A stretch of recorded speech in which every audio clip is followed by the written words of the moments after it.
Mm-hmm. All right, we are live. Am I coming through all right, Justin? I hear you just fine. I'm not clipping or anything like that.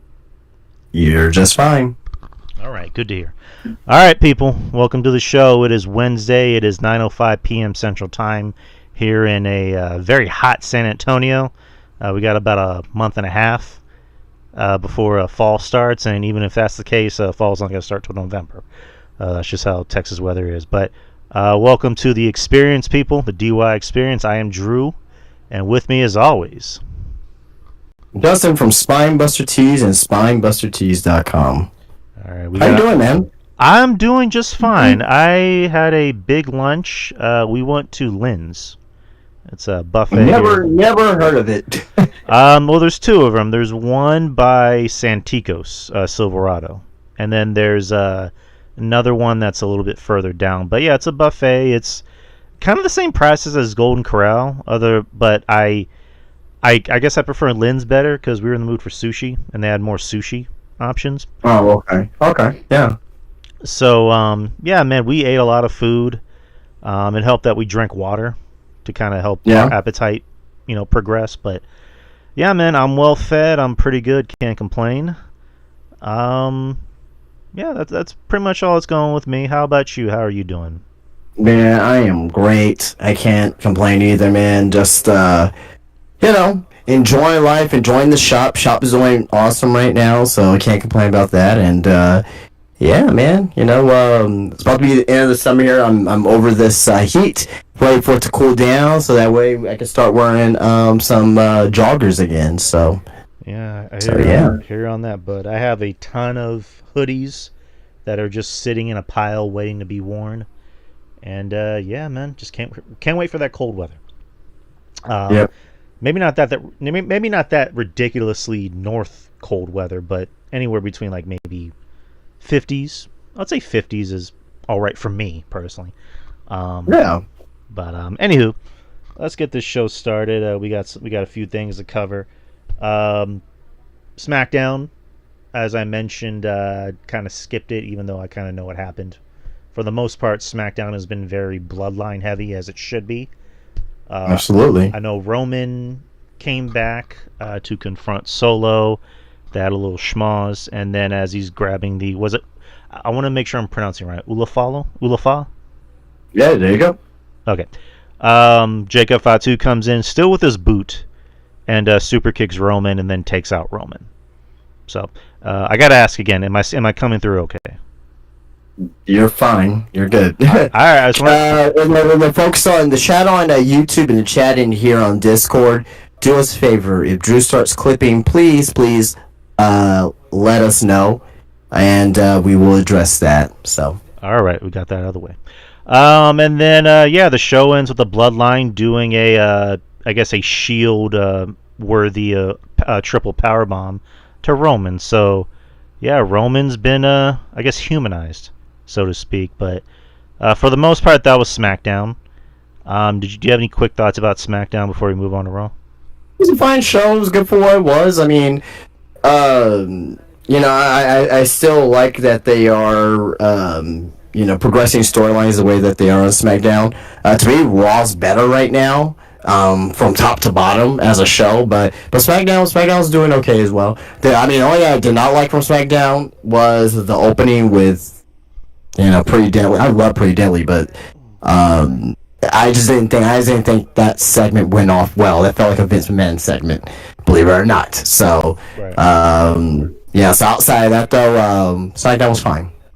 All right, and all right, let's move on to Monday Night Raw. Monday Night Raw, this past Monday, August the 19th, it was in Fort Lauderdale, Florida. The show opens with Randy Orton. Randy Orton comes out, welcomes the Florida fans to Monday Night Raw. Says that the next time he makes that announcement, he will be a 15-time World Heavyweight Champion. Says that this feud could have just been about the legacy of the title, but Gunther had to go out and make it all personal, talking about his grandfather, his father, and Orton's past discrepancies. Gunther then comes out with boos. He is getting booed. He is getting heel heat almost getting a little bit of that Dom heat, where anytime he tries to speak, the fans just don't want to hear anything he has to say. They're booing him. The crowd, and Gunther ends up calling them Florida rednecks, which is kind of funny. Wants to know why Orton is celebrating RKOing him when his back was turned. Says the only thing he's achieved was making this very, very personal. Scolds the crowd, yelling USA. Says Orton will never hit the RKO. Says after he is done with Orton in Berlin, he will leave him a bloody mess and he will be exposed as a one-trick pony. Orton says he will shove his size 15 double extra wide boot up Gunther's ass. Ludwig Kaiser comes out and helps with a beatdown on Orton, so that makes the main event of Raw later in the night between Ludwig and Orton. This is a good opener. I mean, I'm very much looking forward to this match. I mean, anyone can kind of see what the ending is going to be, but yeah, they're really hyping up this match as something special, and not just, hey, we need a big main event for a big show. Just Orton, at what, 43 is really on top of his game right now. Looks like he's having fun. And again, I don't want to speak for you. I'm not sure how you always felt about Randy, but like, I've always liked Randy. Always been a fan of Randy. There was a point in Randy's career, more so I would say somewhere around 2010s to like maybe 2016, 2017, where Orton kind of seemed like he was not necessarily going through the motions, but it just seemed like he, depending on who he was working with, he either really didn't want to be there or he was having fun. Whereas now he's working with better talent, and it just seems like he's having fun. So I don't know. How do you feel about Orton now compared to like 10, 15 years ago? The same. Like, loved him then, loved him now. Love him now. Nothing's changed. Okay. So, and then thoughts on Gunther getting the right kind of heel heat, because before Gunther would get kind of that, I guess, cool heel heat where people would still chant, for Gunther and you deserved it and blah blah blah. Now he's actually getting boos. Like, how do you feel about that?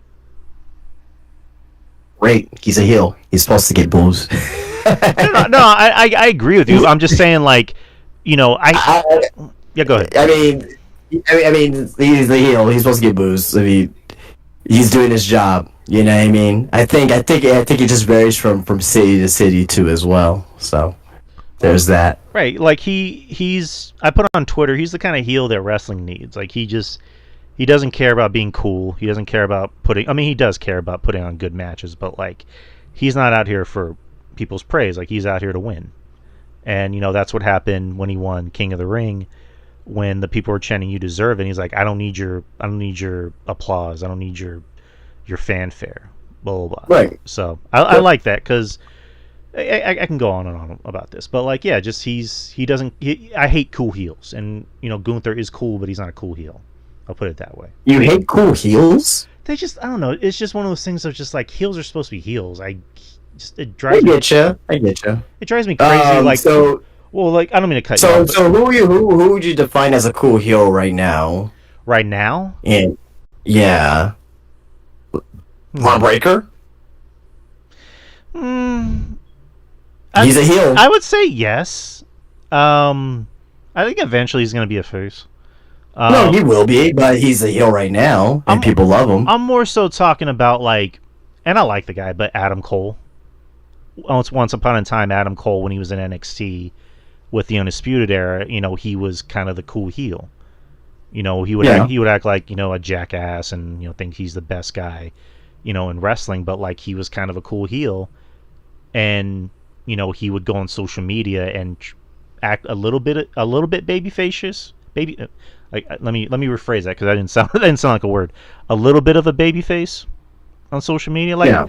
It's like when I think. He had his. Well, he still has his Twitch. So you can't just be a dick on your Twitch. You know what I mean? Right, like character or no character. Like MJF kind of gets it. MJF knows how to be a heel. MJF. Yeah. Right. He's full kayfabe, man. Right. And let's kind of take it back a little bit. The NWO, they were cool heels. DX. They start the cool heel trend. Right. DX were cool heels. I mean, there are cool heels and there are baby faces. They kept going back and forth, but like, The Rock was a cool heel. Triple H was a cool heel. Um, Triple H was not a cool heel. You talking about 2003 Triple H? Triple H was a cool heel. I disagree with that. Triple H was somebody, and this is before social media became. The internet was shitting on Triple H in 2003 and 2004. I'm talking more about his presentation, and less about like social media presence. You know what I mean? Oh, that's just my opinion. I disagree about the Triple H one.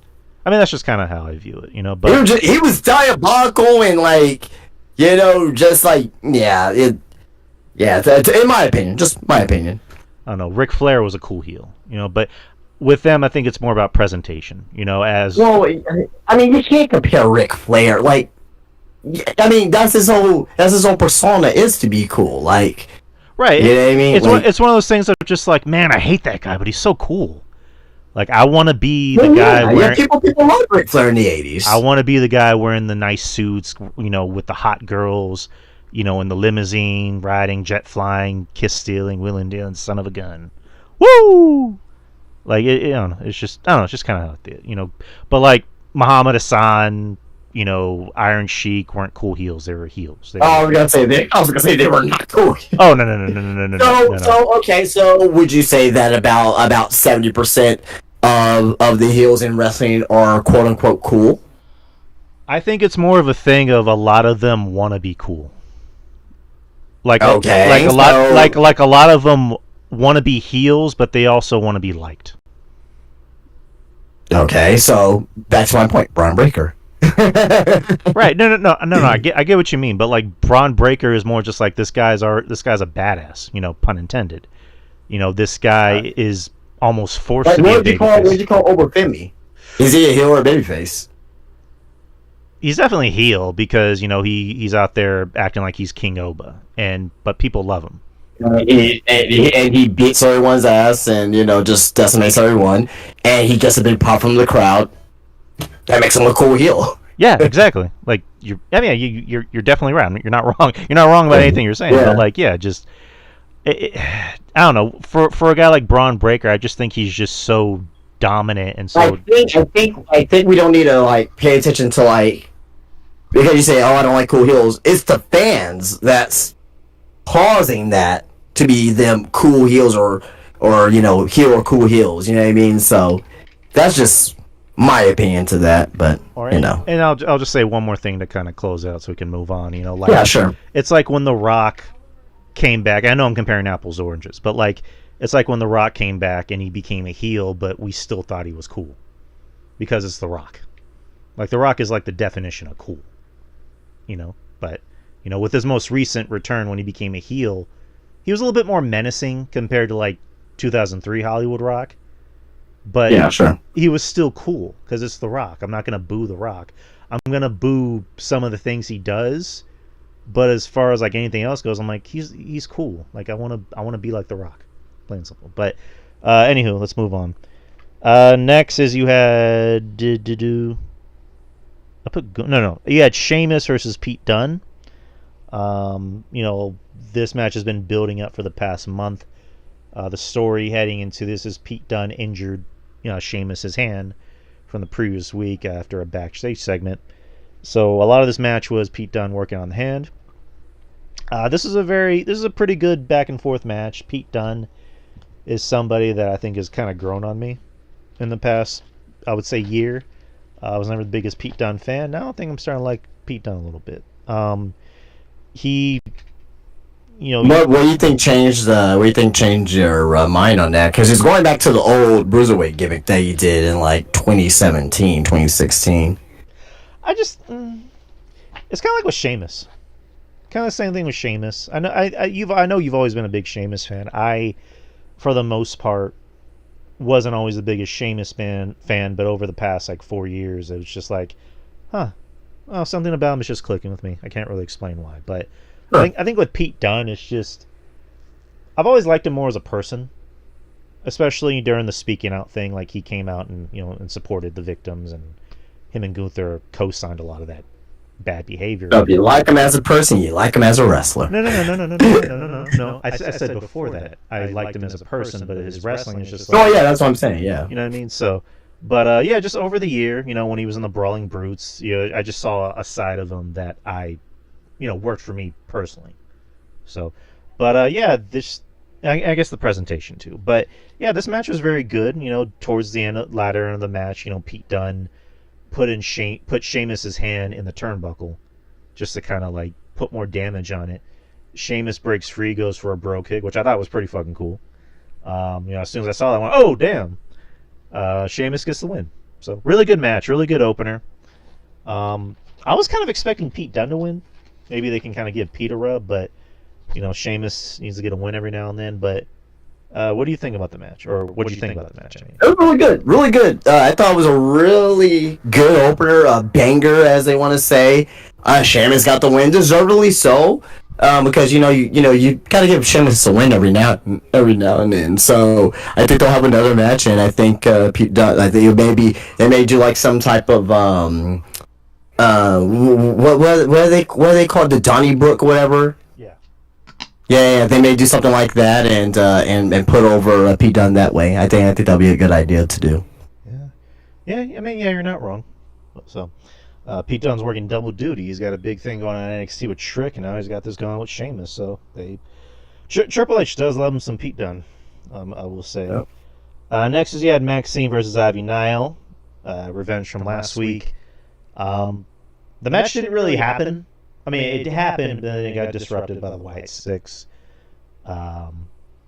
Nikki Cross, who's Abby the Witch, came out and took. Well, before we go into that, I thought what they were doing. I thought Maxine looked pretty decent. Not great, not even good per se, but I thought she looked decent. I just want to make that comment, give her her flowers for her improving. She's improving. She's improving. Yeah, so. We talked about this, and I said straight up, like, I want to be wrong, and I'm glad I'm wrong.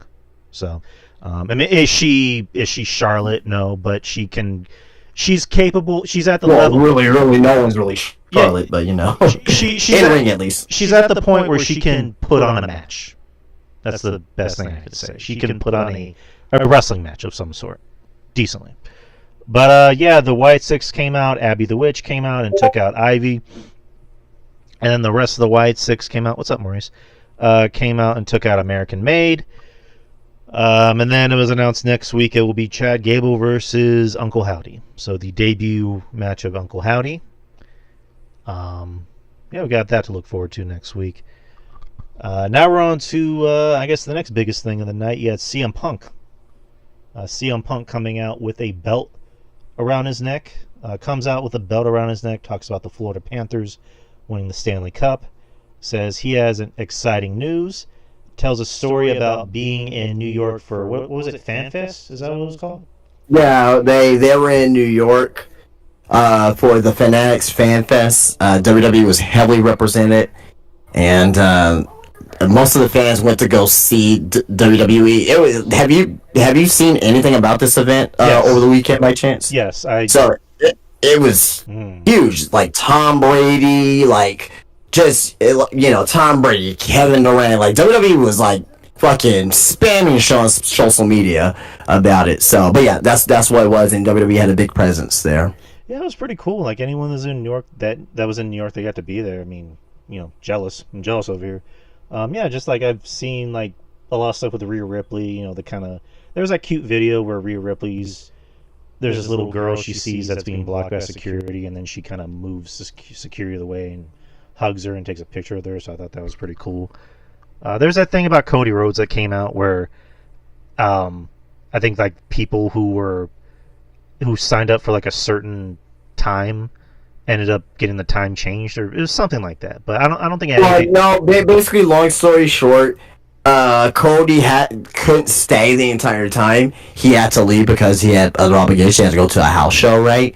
And some fans were upset with it, but that's really on Fanatics, not limiting the tickets. You know what I mean? Like, people were mad at Cody, like he has nothing to do with it.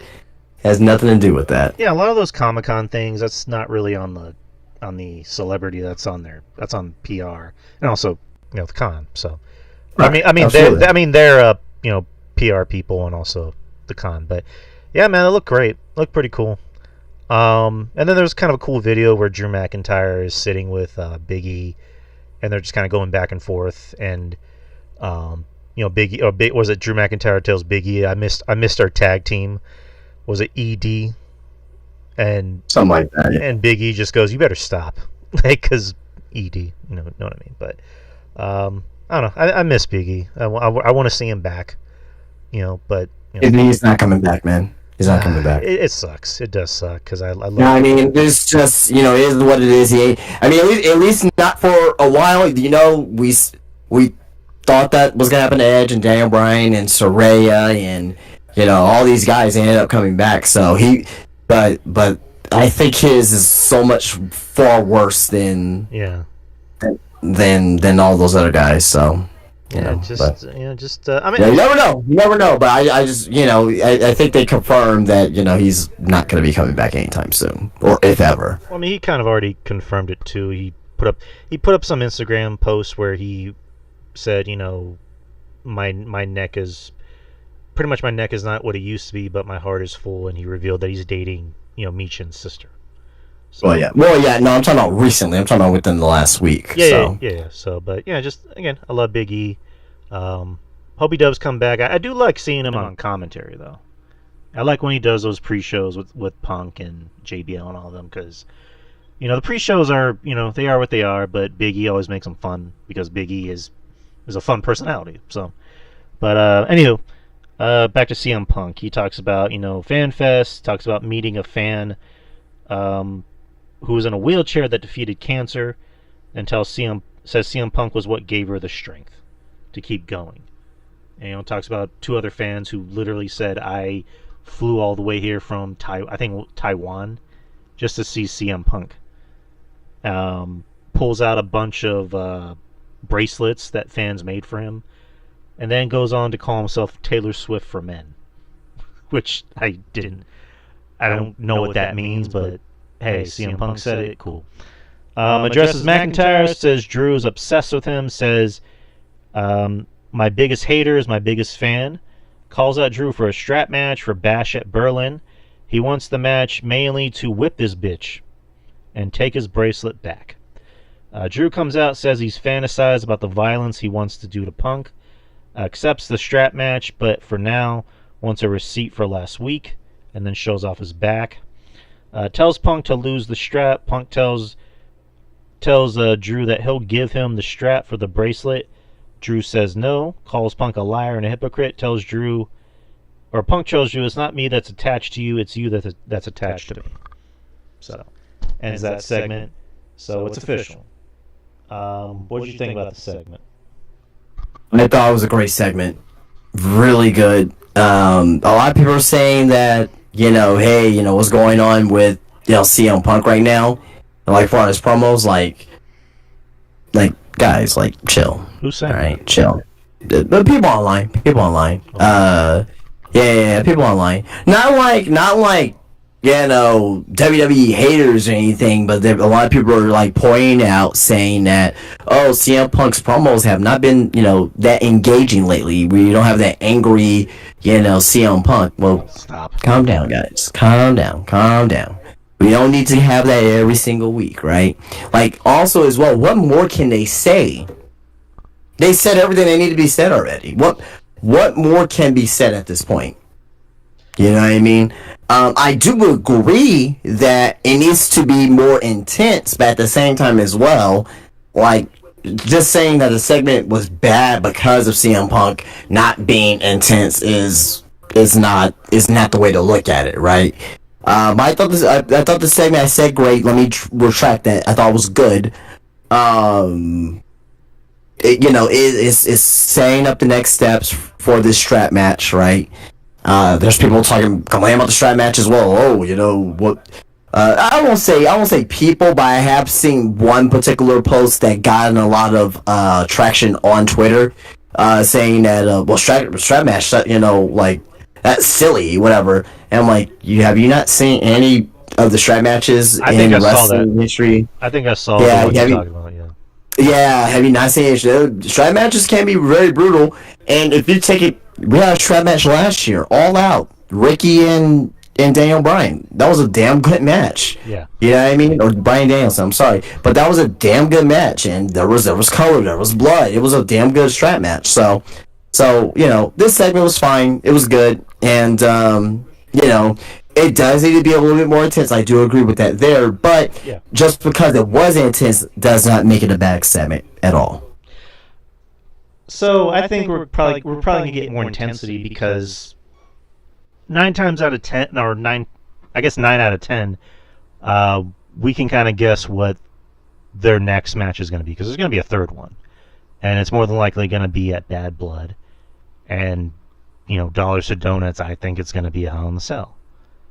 Yeah, Like that, absolutely. that makes sense. But it needs to warrant it. They need to, like I said, it needs to pick up the intensity to warrant the Hell in a Cell. The feud actually does, but verbally, it needs to get to that point. I think it will. I mean, you got Punk.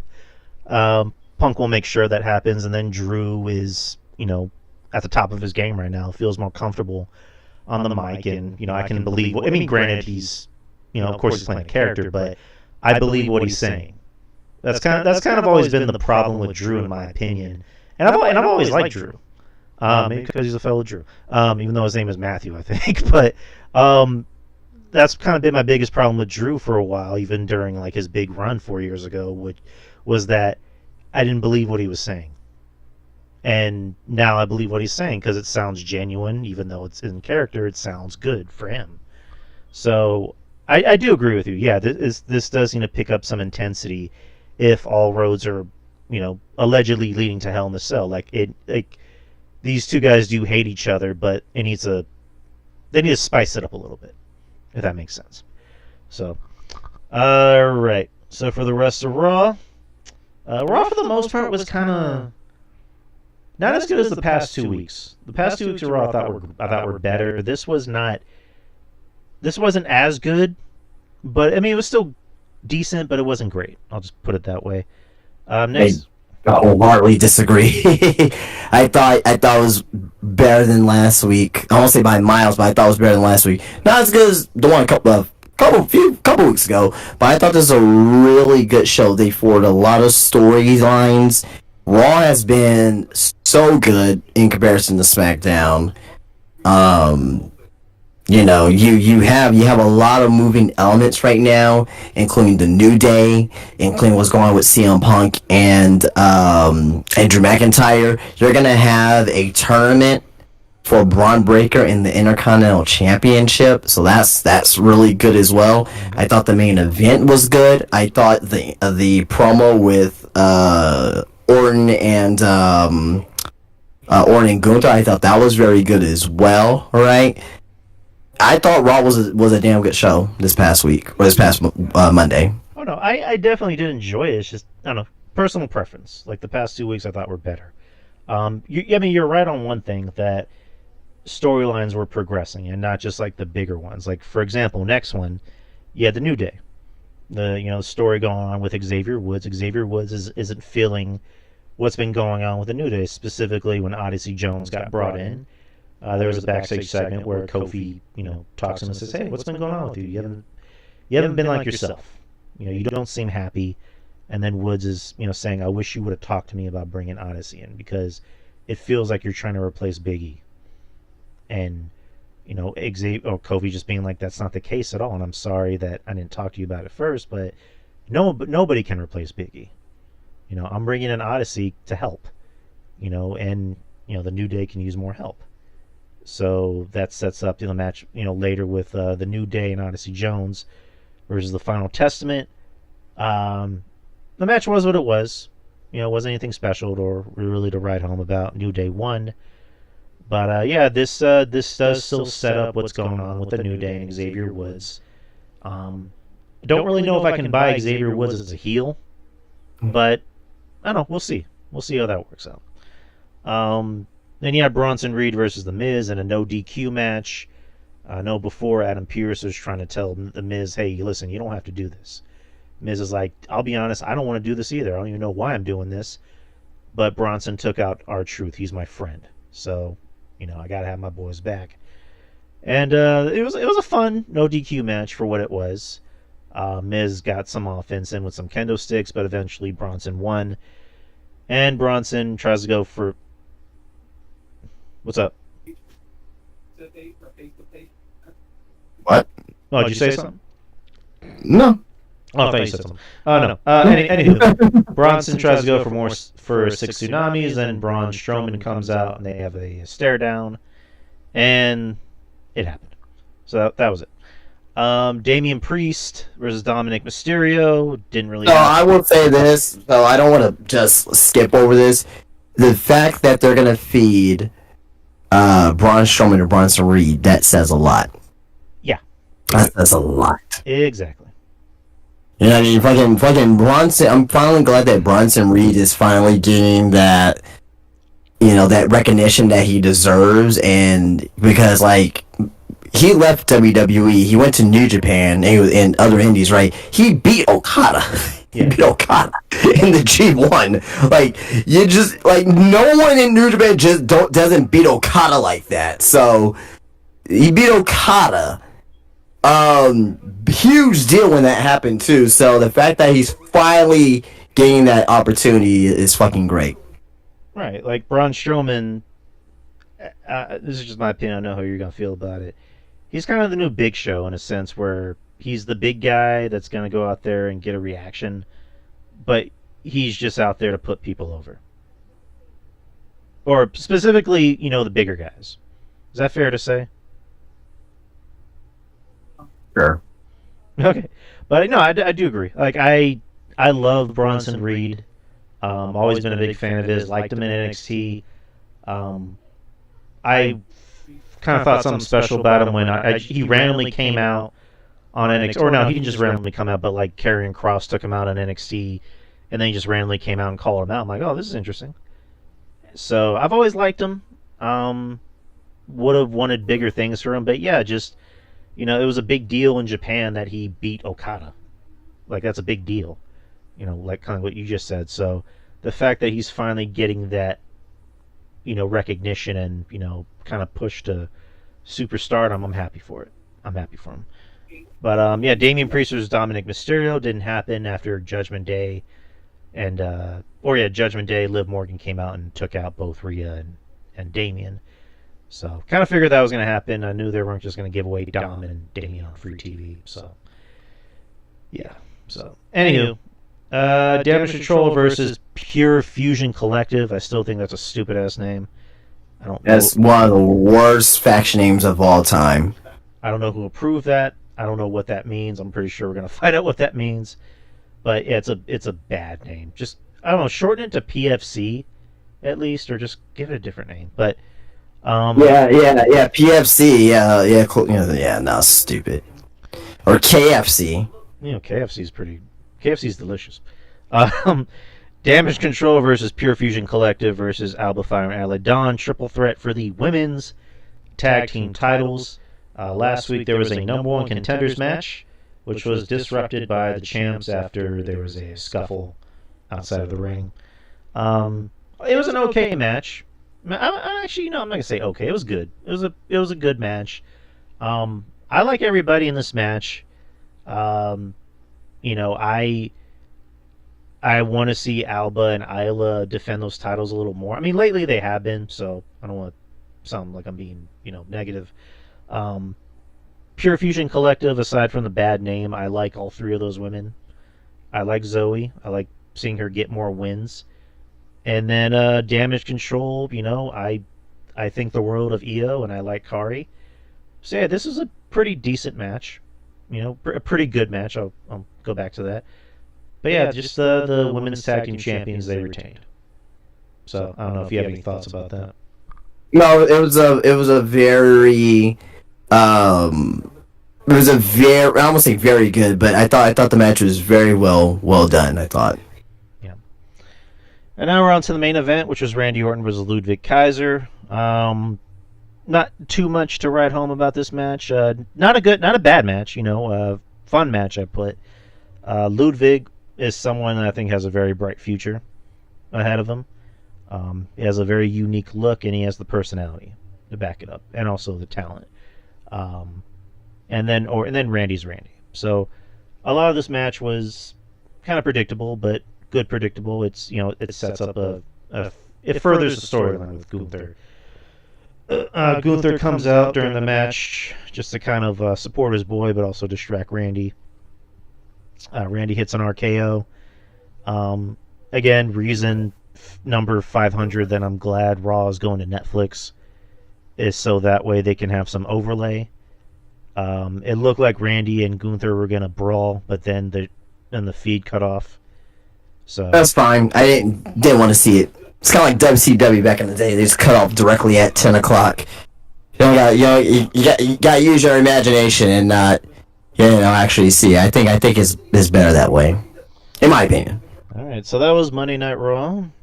Now we're moving on to NXT, which NXT. The show opens with the new tag team champions Chase U, who are celebrating their win last week. Ridge Holland and Andre Chase, along with Duke Hudson, Riley Osborne, and Thea Hale. While that happens, the former tag team champions Axiom and Nathan Frazier come out and pretty much say, "Hey, we don't mean to rain on your parade, but we want a rematch." And then Riley Osborne and Duke Hudson pretty much say, "Hey, if you want a rematch, you got to earn it. So how's about taking us on to earn that shot?" And Axiom and Nathan Frazier walk away and like, "Yeah, we'll see you later tonight." And then Duke Hudson goes, "That's the thing about Chase U, we're always prepared." And then they take over. And then they kind of strip off their pants and reveal that they're in their wrestling gear, which Duke Hudson had a fanny pack on, so that was kind of funny. But the first match of the night, you had Nathan Frazier and Axiom versus Duke Hudson and Riley Osborne. I like Riley Osborne. I think the guy has a future ahead of him. He's going to be in the X Division. He's going to be an X Division match on TNA, right? Yeah. He's going after the X Division title. So what's his background? I think it's gonna be Ultimate X or something like that. What's his background before he got to WWE? Don't know. So he was in the NIL program? Don't know. I don't know. I think he was. All right, if anyone knows, please put it in the chat. But yeah, he has a really bright future ahead of him. This is what I'm loving. Do some research. This is what I'm loving about this WWE, crossover, not just with TNA but with other companies. They're allowing a lot of their talent to, especially the ones in the NIL program, to go out and get noticed and to work with other companies, work with other talent, learn other, wrestling moves and styles, just so they can get better. So for someone like Riley Osborne, who's already a high flyer, and he's going to be, was it Ultimate X? Like that's exciting to think about. So he was in NXT UK. Okay. That it? I mean, that's all we need to know. That he's not NIL. He's essentially indies from the UK. So I didn't know he was in NXT UK. Didn't know that. Oh, okay, cool. But yeah, this is a fun match. Good back and forth. Ended with Axiom and Nathan Frazier winning, so they will get their rematch at No Mercy, which is going to be next Sunday. Do you have any thoughts about that before we move on? No. Just it's by the book. NXT, you know what I mean? So they're gonna get their rematch and they're gonna lose, and maybe we'll see a breakup. Alrighty then. Next is you had Lola Vice versus Wendy Chu. Lola Vice made her main roster, I guess technically her main roster debut on Main Event against Lyra Valkyria. So that was interesting to see. So we should be seeing that pretty soon. But she wrestled Wendy Chu tonight, and it wasn't a bad match. It was actually a pretty good match. I think we were talking about Wendy Chu last week, where I don't know if it was me or you that mentioned that Wendy is actually very talented. Aside from the gimmicks, because she's been saddled with some pretty, a lot of gimmicks. I'll just put it like that. She can wrestle. Like she can go out there and work. She can kick ass. And yeah. I mentioned that last week. with someone like Vice, who they are obviously high on her, and they want her to get better. So putting her in the ring with a veteran like Chu is really going to do dividends for her. It's just going to make her. It's just going to make her better. And Chu got the win. I will say this: spoilers, because they did NXT tapings last night after this show. There is a surprise. I'll just say that next week, and Winnie Chu is involved. Ooh, but yeah, Let's keep that. But Chu got the win, which I guess makes sense. I mean, I don't want to say I guess, but yeah, it makes sense because they want to get this gimmick over, whatever it is. I'm still confused as to kind of what it is, because I know it's a derivative of her narcoleptic sleeping gimmick. Well, yeah, it's basically like her babyface gimmick was like, the sleeping gimmick, like she like to have like, nice dreams, whatever. There's like the nightmare version side of the same sleeping gimmick. So, yeah, she beat Lola, which makes sense. So, I'm fine with it. What do we got next? Fallon Henley and JC Jane and Jasmine Nix. Their new group is called Fatal Influence. So they cut a vignette. So, like the name.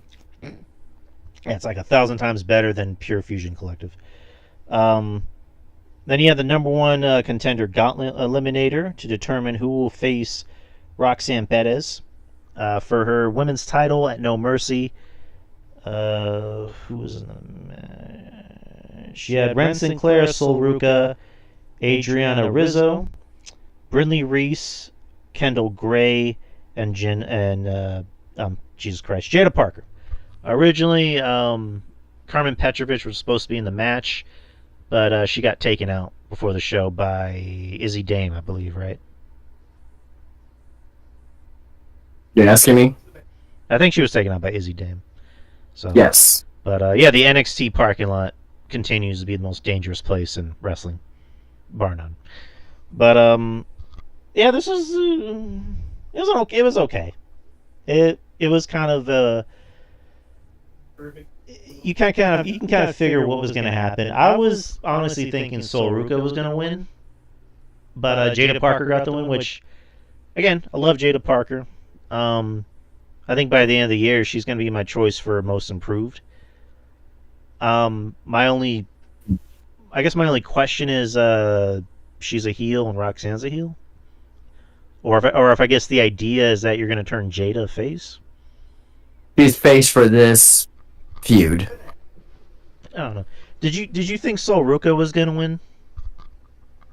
No. I didn't think she was gonna win. No. I don't know. I thought it was either gonna be Jada or they're probably gonna give it to Rin. Oh. I guess from the outside looking in, you look at it as, or I guess I look at it as like they obviously see something in Jada. She's really good. She's again one of the NIL wrestlers that they brought in. Was it last year? And she's gotten so much better.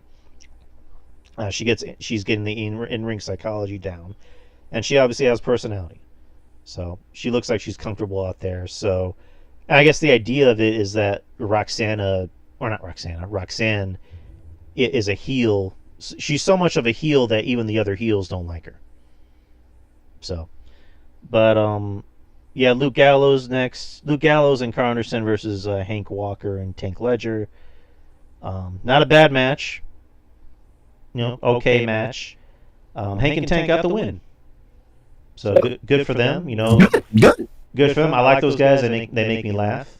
But it makes the division more dynamic when different teams actually pick up wins. It makes it a division. Right, and it's not really going to do anything to the OC if they lose.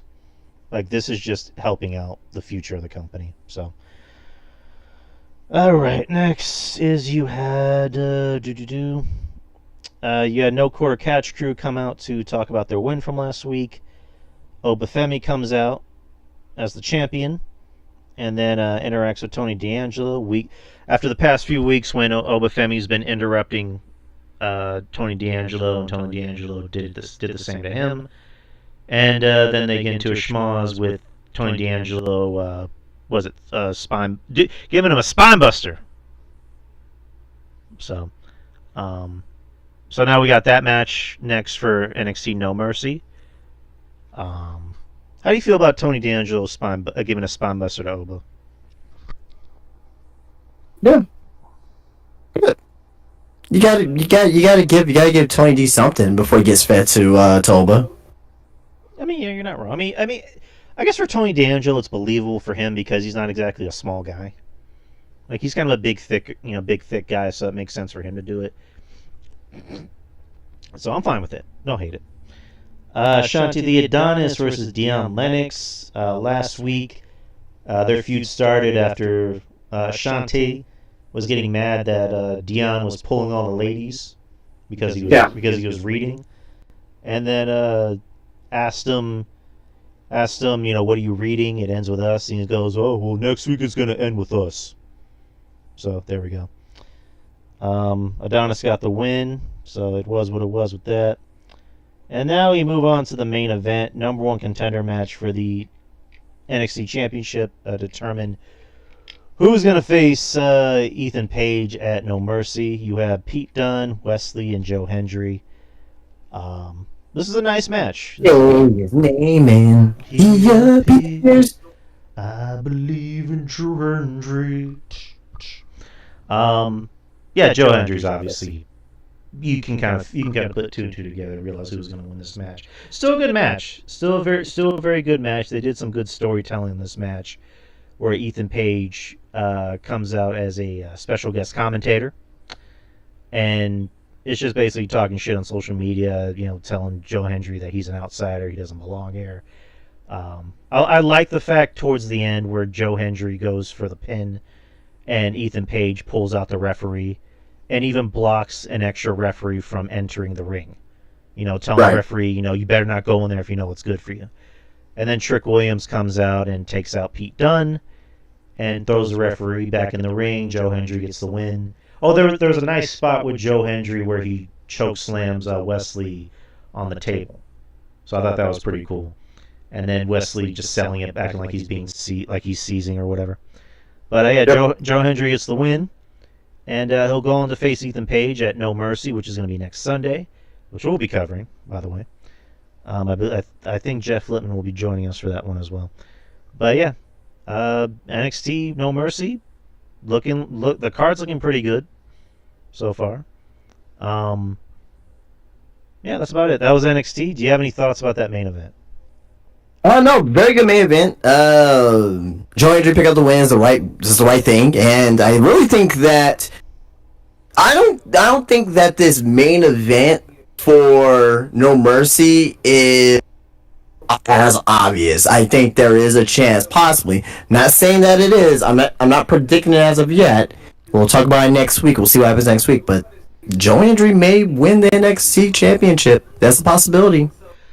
That would be huge. Like, it's funny because I was thinking the same thing. Like, okay, it's obvious that he's in the spot because Joe Hendry is, it's weird. He's a TNA guy and he's over in WWE, and WWE has been going out of their way to put this guy over, and it's working. And so I don't know. Like, I do agree with you. It's not that obvious, but I think Maurice put in the chat, like, what if there's a possibility that Josh Alexander comes out and screws him? Possibility that happens. This is the way I look at it. If they do, let's say Joe Hendry wins, they can do Josh Alexander versus Joe Hendry like at a Worlds Collide show, right? Right. You know what I mean? Because that's gonna come, the Worlds Collide show, the joint show, and that means you're gonna have a TNA talent versus TNA talent. No one has to get butthurt if one loses over the other, because they're both TNA talents. Yeah, you're definitely not wrong, but you know what I mean? So they can do something like that. I think that'll be pretty good. Like Joe Hendry going into it as NXT champion. You know what I mean? But if he is NXT champion, that means the title is going to be on the line. Unless Josh Alexander wins the TNA championship, it'll be champion versus champion. So they can do that too as well. So they can do that too. So.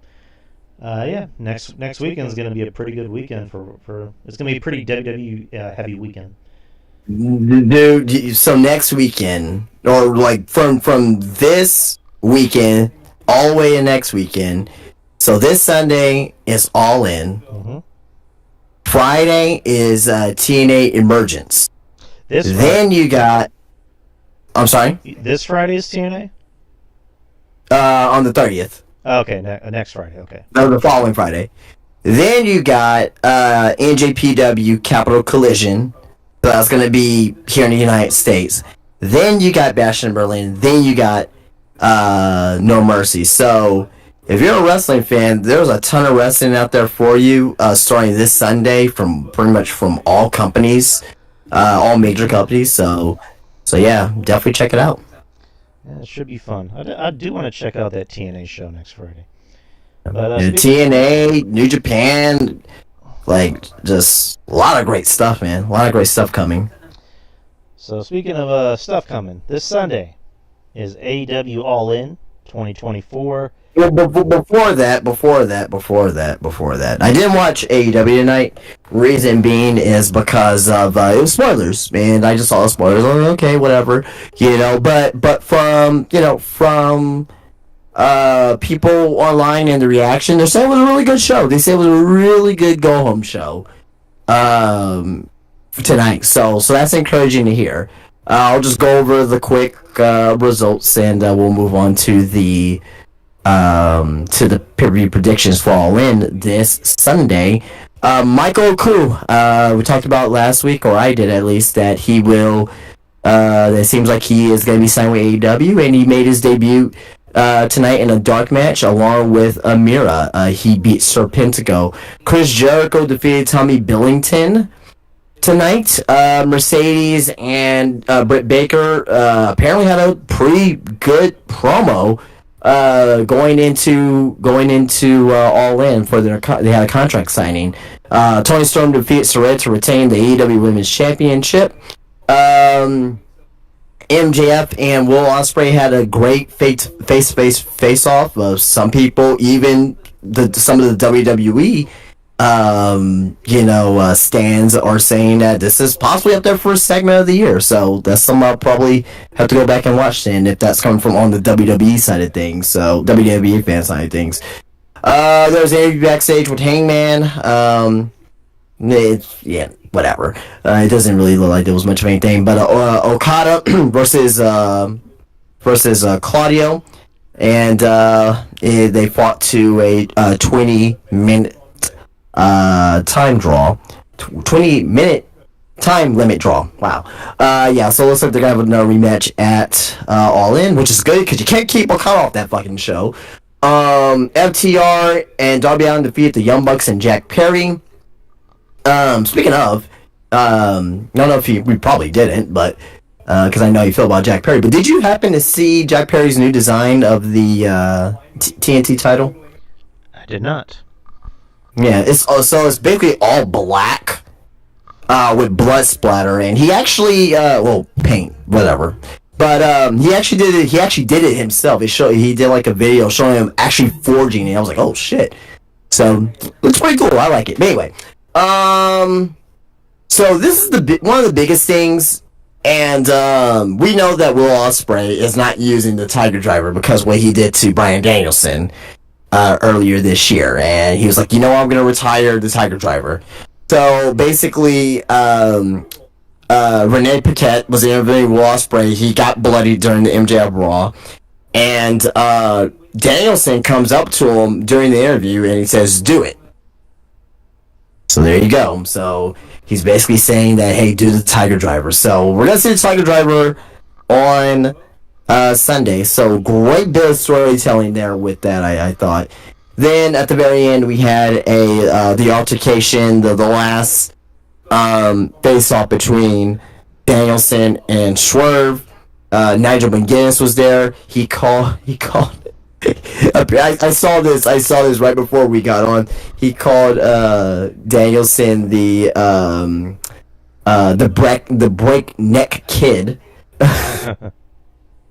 It's like, oh shit. So anyway, they are, Bryan Danielson calls himself the best fucking wrestler in the world, and so it ended with the crowd saying yes, yes, yes. to end Dynamite tonight. So apparently Dynamite, from what people are saying it was a very good go home show, a lot better than some of the other shows that we've been seeing. So just wanted to get that out there before we get into the predictions, so we have context to what's going on. Yes, sir. All right, AW All In this Sunday, August the 25th. We are covering that. It will be in London like last year, so it will be an afternoon show. So we will be covering it on this channel, also on YouTube, at 7:30 p.m. Central Time. I'm gonna try and get somebody else just to kind of have like a big show. So, but yeah, it's in London, England, Wembley Stadium like last year. The tagline is "The Final Countdown." So far, there are 10 matches, including one pre-show. I don't know if they're going to add more matches. I'm pretty sure maybe one or two more matches are getting added. We still got Collision, so. Yep, that's their MO. So the first match is the pre-show. It's a mixed tag team match. Chris Statlander and Stokely Hathaway versus Willow Nightingale and Tomohiro Ishii. The winning team will choose a stipulation of the match between Nightingale and Statlander at All Out. You have any thoughts on that? I'm gonna go with the faces. It seems more logical to have the faces win. Yeah, I agree. Chris, she got a win over Willow, but I'm gonna go with the heels. I'm gonna go with the heels because you want to have whatever the stipulation is to really make you think that the babyface has no chance to win. So I think I'm gonna go with I don't know how Stokely's gonna I don't know how he's gonna maintain Ishii, but I don't know, but we'll see. But I think somehow, some way, I think the heels are gonna win this. Okay. All right. Then you have Timeless Tony Storm versus the Glamour Mariah May for the AEW Women's World Championship. I don't know. Judging by clips I've seen, I would say, I guess it looks like they're going to give it to Mariah May. So I guess Mariah May's winning this. Yeah, Mariah. I mean, this match has like fucking great heat right now. Like, it has some really damn good heat going into it. So yeah. And you got Mina, who's gonna get involved. I mean, she's a winner to me. So there's that. Right. Who wins? Mia Shirakawa. That's who wins the match. Should be a good match. But I got Mariah May though. All right. Next, we had MJF versus Will Ospreay for the AEW American Championship. American. I mean, this has the possibility of being maybe the best match of the night. Best match of the year, possibly. We know how good MJF is. We know how good Will Ospreay is. It's definitely gonna be in that. Like, if they hit, I mean, that match on fucking, free TV. MJF's first match back, and it was fucking a banger. You know what I mean? This could be match of the year. Candidate wise, I think. So yeah. I'll go with MJF retaining. Well, Will Ospreay's winning. Okay. Will Ospreay's winning this. Yeah. Next is you have a coffin match for the AEW TNT Championship. Jack Perry versus Darby Allin. I'm assuming they're gonna keep it on Jack Perry. Well, yeah. 100%. Like the winner of this match has already been determined. Okay. It's Jack Perry, and the main reason is because Darby Allin is the number one contender for the AEW World Championship. Then why is Darby Allin in this match? Well, no, it's because they already booked this match before there was a gauntlet or like a battle royal level. I think it was on Rampage. He won the battle royal, and it was to get a future number one contenders match for the AEW Championship. Okay then. Tony Khan, everybody. Tony Khan. Alrighty then. That makes no sense. Yeah, that's basically Tony Khan in a nutshell. It don't make no goddamn sense. Singles match for the AEW TBS Championship: Mercedes Moné with Camille versus Dr. Britt Baker. I mean, I'm assuming Mercedes is winning this. Yeah, for sure. So, well, what else can be said? Mercedes is winning. Should be a good match, though. I really think it'll be a good match. Despite that, I mean, it seems like tonight. It seems like they the heat was there tonight. It seems like it was a damn good segment tonight. But outside of that, this feud has no heat. It seems like Britt Baker has been phoning it in, and Mercedes. I won't say she's been carrying it, but I think a lot of her run so far has really been based off creative and not necessarily her. And it seems like, she's been getting the short and the shit stick. But I'm going with Mercedes here. I don't think there's a reason to take time off from her at this point in time. Agreed. And then you have a casino gauntlet to determine a match for the AEW World Title. There's not any participants named. Yes, there is. I'm looking on Wikipedia. So you got Orange Cassidy, Mark Briscoe, Kyle O'Reilly, Evil Uno, Hangman Adam Page, and a to be announced. Okay, it's Hangman. So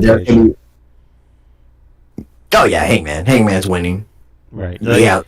Yeah, I didn't. He has to win because I'm on Wikipedia and there weren't any participants. But you said Hangman Adam Page, he's winning. Yeah. Well, who you think the mystery person is going to be? Goldberg. No, I'm playing. I really don't know. Who do you think? Ricochet. Okay, that makes sense. All right. Next is you had Chris Jericho with Big Bill and Brian Keith versus Hook. Last chance match for the FTW Championship. If Hook loses, he can never challenge for the FTW Championship for as long as Jericho is champion. Jesus.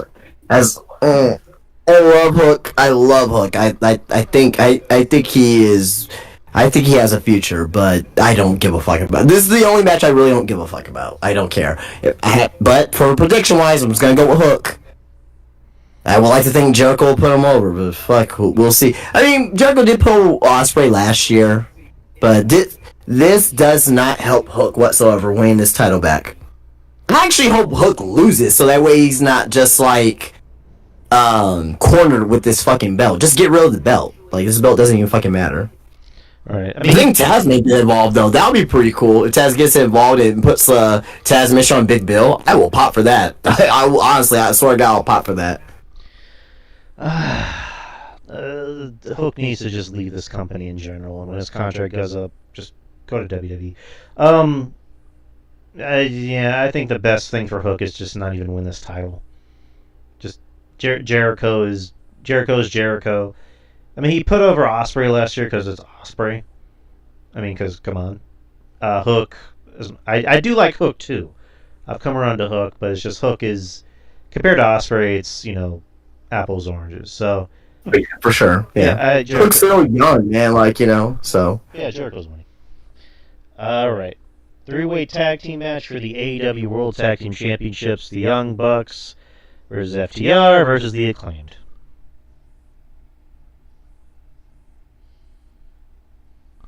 I mean, it's the Young Bucks. I mean, come on. The Young Bucks are winning. Oh, okay. Yeah, Bucks are winning. This is their first... this is their first defense in 4 months. I believe that. It's their first defense in 4 months. I think it's their first defense of the titles since they won from Singing Darby. Jesus. Oh no, they didn't win from Singing Darby. I always misforget. They put them over. Since they won that little tournament. Yeah. AEW people.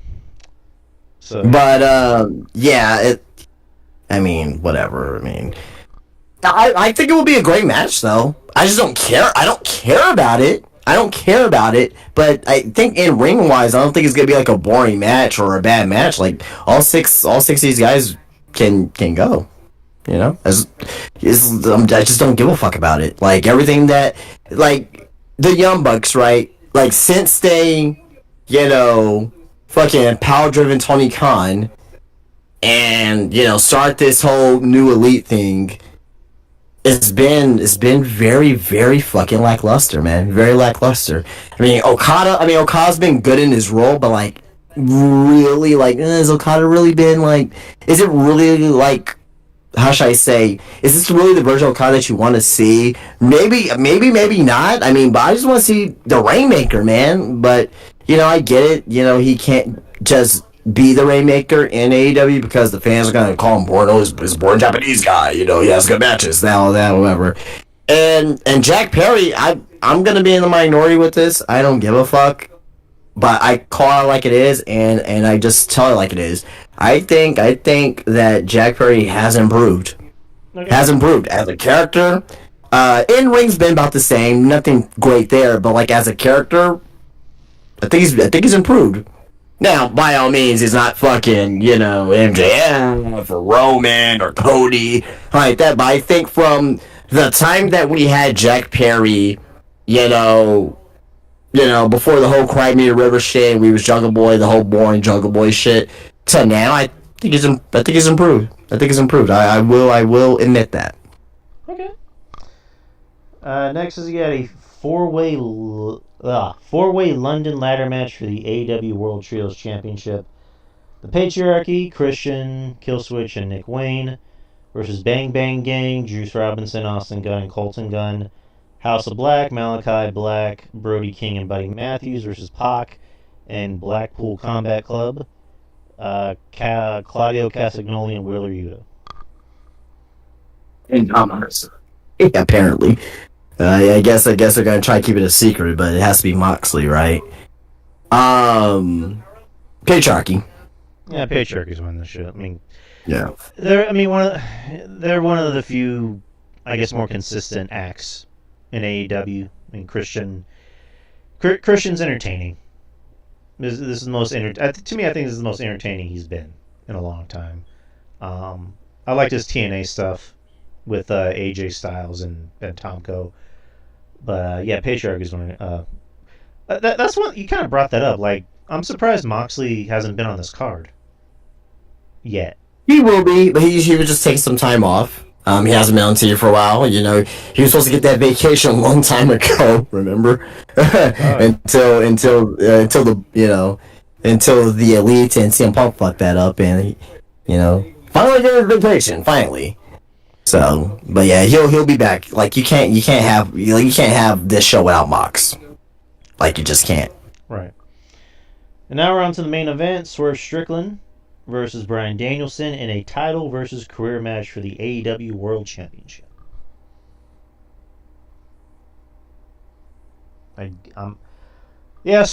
Swerve's winning. Bryan, I know his contract. I think his contract technically run out already, and he's just signed an extension. I think he's working day to day right now. Yeah. So, I know he's kind of said, I want to stick around in AEW as like a coach or an agent or whatever. But this is going to be a good match. It's Danielson. It's always going to be a good match. It's going to be a great match. It's going to be a fantastic match. Yeah, Swerve's winning. Yeah, I got Swerve. And Swerve deserves this win. He just deserves this win because his turn reign, I will say, over the last month has gotten better. But, like, that beginning, like, he won the title and first Black AEW World Champion, and they didn't treat it as a big deal. But now I really think that you need to solidify Swerve as that guy, as the guy for your company, as the world champion, because, like, the fucking, New Japan, IWGP Championship for a while when Moxley had it before he lost it to fucking Naito was bigger than the AEW Championship. I think that Strickland deserves this win, and also as well, you're not going to do Danielson versus Hangman at All Out. No fucking way you're gonna do that. The feud, like, It has to be Hangman, and it has to be fucking Swerve. It just has to. Like the built-in story's already there from what they did last year. It's kind of like their I don't want to compare it to say exactly the same, but it's kind of like Sami Zayn and Kevin Owens, right? Where it seems like they're gonna be destined to fight forever. You know what I mean? So, I think that's where we're going. I think that's gonna be the All Out main event. I think Hangman's gonna be the champion, walk out of All Out, and I think that'll be the right decision. All right. I don't know. What do you think? Sure. All right, good input. I don't know. Like I like Swerve. I think Swerve is a guy. You kind of said everything you need to be said. Like Swerve, first black AEW champion, and it's just like the first month and a half, 2 months. It was just like, it just felt like he was just another guy on the card. He never main evented a fucking Collision or a Dynamite. Yeah. In a match. And now he's the main event Wembley. So good for him. That's good. No, I'm so happy for that. But yeah, just the idea of Adam Page winning in 2 weeks. It's just. Well, I mean, do you? I mean, I guess with the whole Adam Page, do you not think that he deserves a shot with his new character to run for AEW Championship, or? I mean, because it went so well the first time, but yeah, just. Well, I mean, that wasn't his fault. Yeah. It was Tony Khan's fault. You know what I mean? So. Yeah, and also going into business for himself on live television. But that's well, I mean, I'm not talking. We're not talking about that. But we're talking about Tony Khan. Yeah. Screwing over Adam Page's run because he was fucking wrestling Lance Archer. You know what I mean? Like, yeah, that has nothing to do with. Does it put a stain on his turnaround? Yeah, maybe so, but there was a lot damage done before then. I think that as of right now. Gosh, man. Who is the worst AEW champion of all time? Would it be Adam Page or would it be Swerve? Ooh. As far as being booked? Yeah. Boy. I'm going to say Swerve, unfortunately. I think Swerve. Like, unfortunately. Because with Adam Page... Sorry, go ahead. I was going to say, with Adam Page... He at least has some memorable moments, like with. He had main event matches on fucking Dynamite all the time. You know what I mean? Like yeah, man. I mean, he had that really good match with Danielson.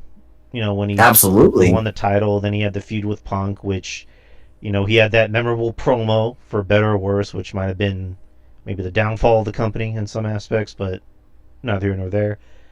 But yeah, just I gotta throw Punk in the bottom three as well, man. I'm just saying. In his defense, he got hurt a lot. well, he got hurt and he was being a fucking dick too. So there's that. Yeah, and he'll probably admit that. But yeah, just I think Swerve, just as far as like booked, he's been. The guy's never fucking main evented a pay-per-view or a Collision or a Dynamite. At least it's just like. Yeah, I think he has finally made it at Dynamite, but it's like 2-3 months too late. Like, what are we doing? Too fucking little, too late. Yeah. Anyway, it's like with Damian Priest when he finally got interesting. It's like, well, too little, too late. Yeah, exactly. But that's all in, people. We'll be covering that this Sunday on this channel. So let's move on to news. We have a few news tidbits. John Cena has signed a contract extension with WWE past 2025. John Cena was on Club Shay Shay with Shannon Sharp. Watched a little bit of that. He said, I have a trustworthy relationship with the WWE. Over 2 decades, I'm a champion of the brand. I love the company. It's my home. They are my family. He continued, even after 2025, I have already signed an extension to remain a member of the WWE family for the near, mid, and long-term future. I don't think there will be a beat of my heart where WWE blood doesn't come out. So even after Cena retires next year, he is still going to be a part of the family for years and years and years. Do you have any thoughts on that? It's not news. He's not going to be going anywhere else. You mean he isn't? Good for Cena, though. You mean he isn't AEW bound? I didn't mention AEW. I'm just saying he's not going anywhere. I'm just having some fun. All right, Ricky Starks news. And I got this on WrestleZone. Twitter X WRKD Wrestling posted a GIF of Ricky Starks on Tuesday night with no caption. This led to fan speculation about Starks potentially joining WWE, and the account clarified that the gift had nothing to do with the August 20th edition of NXT. Podcast host Jason Solomon then wrote the following in a response to the gift. As I just mentioned live on TNT, I've heard Ricky Starks' contract actually expired in July, and he's been a free agent, or perhaps was a free agent. While there have been no confirmed reports of Starks' departure from AEW, Corey Brennan of Fightful.com reported that there is significant interest, quote-unquote, from WWE NXT in bringing Starks to the brand whenever he becomes available. It was noted that Starks' friends Cody Rhodes and Jade Cargill have spoken highly about his abilities. So basically, just the ongoing saga with Ricky Starks. He's pretty much WWE bound, whenever that may be. I thought this was Jason Solomon that said this. I think it might have been John Alba. Is it John? No, it was no. So it was Saul Monster. He was on with JD. They have their podcast on Tuesday night. No, not the quote I just mentioned, but there was another one I saw that I thought was Solomon, but it was either I think it was Will Mahoney on Twitter, where he kind of put out the idea of imagine if Ricky Starks shows up on a CW or is it called NXT's CW debut. Yeah, I agree. I mean, everyone was mentioning that. Not everyone, but a lot of people were mentioning that last night. So right, I totally agree. It's gonna be in Chicago. I mean, just imagine the show ends and the lights go out and you see a silhouette of Ricky Starks standing out the entranceway, doing his pose. Yep. And then he comes out to challenge, the NXT champion, who I'm assuming will be Ethan Page. So, yeah, I mean, that'd be pretty interesting if you found out that Ricky Starks has been with WWE for almost a month, but he hasn't debuted yet. So, yeah, we'll be seeing Ricky pretty soon. All right. Good scoop for I mean if it comes to fruition, good scoop for Saw Monster and JD. That's awesome. Good for them. Yep. That's all I really have for news. I just have ratings and a few other things, but do you have any news? Hey, I have a ton. Sit back and relax. All right. First and foremost, we love Triple H, right? We love Triple H. And Triple H. Yeah. Triple H. He's been paying more close attention to Twitter as of late.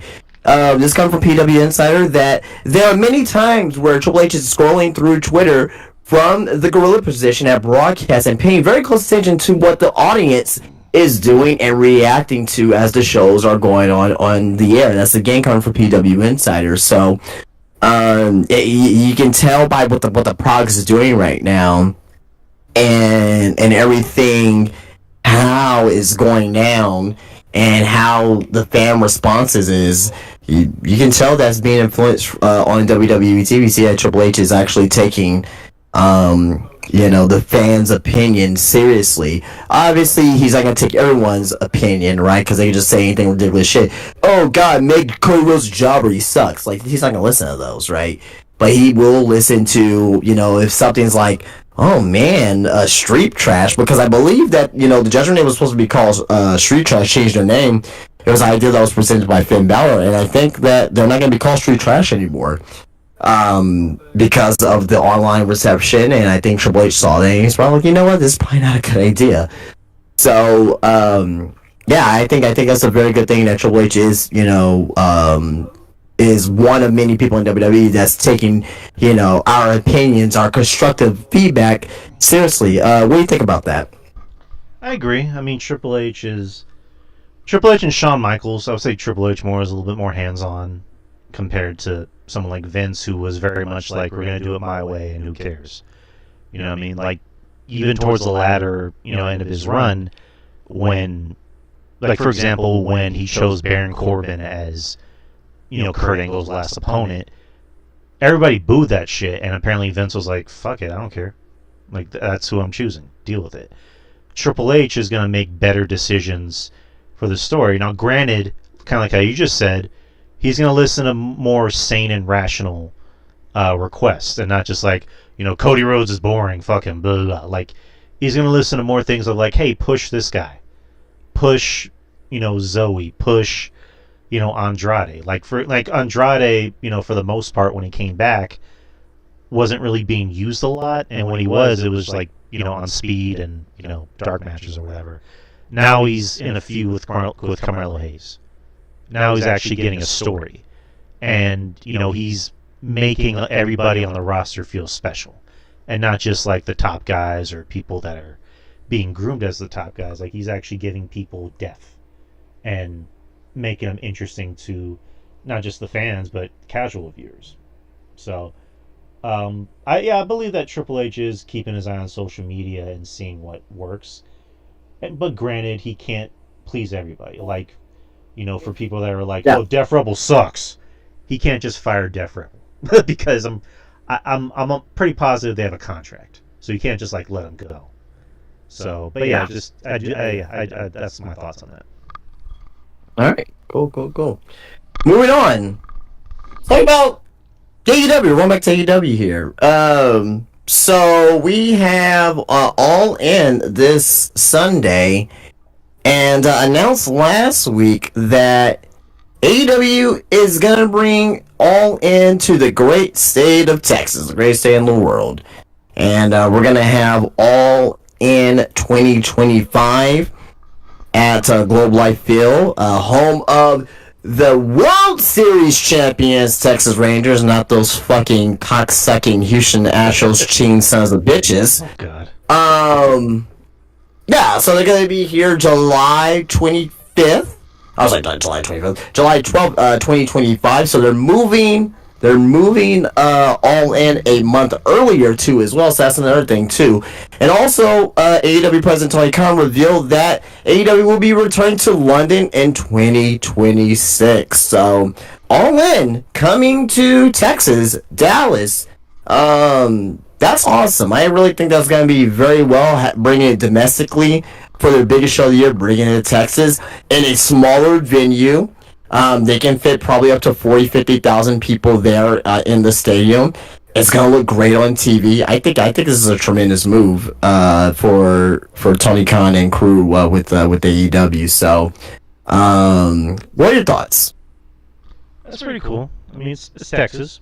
It's Texas loves their wrestling, and like you said, smaller venues. So I think it's believable for them to kind of fill up that arena. At least maybe get 35,000 at best. But yeah, good for them. Good for AEW. Yeah. So I mean, I know there's going to be people who are going to be clamoring going to the show, because I get a lot of people that come in my shop who love wrestling in general. They just love wrestling. For AEW. Going to Dallas, so I may depend on what the product's doing at the time. I may take a gander in going. Would you go to AEW All In Dallas? If someone bought me a ticket, I'd go. I'll put it that way. Gotcha. All right. More AEW news. Coming from Fightful Select. It looks like we're finally getting down to business with AEW and Warner Bros. Discovery. So, WB sources confirmed that there was still some red tape to get through before announcing a new deal with AEW, but another offer for a long-term TV deal made recently to AEW that they're very confident in. One WB source called the offer extensive but didn't elaborate. Sources from each side spoken to expect the partnership to continue for years to come. That's coming from Fightful Select. Also coming from Fightful Select, WBD sources have claimed that WBD recently made another offer that is currently in AEW's hands. those close to the situation claimed that the previous offers were at least double AEW's current deal. And I believe AEW's current deal right now, I believe it's at 135 million, if I want to say. So they're going to be significantly under the billion that a lot of people were suspecting. But they're going to get double. And also as well, I believe, I forgot what show it was, but Tony Khan was talking of the Jacksonville Jaguars today on ESPN, and he was wearing a WBD hat. So he's been getting little teases because he was wearing a Warner Bros. Discovery hat on the Dan Le Batard show, and today on ESPN he was wearing a Max hat. So it's getting those little subtle teases on TV as well, which is I actually like that. You know what I mean? Give those little subtle teases. So thoughts. I mean, if they can get a TV deal, good. I know I'm the AEW hater, but I do not wish AEW to go out of business. I want them to stay in business for obvious reasons.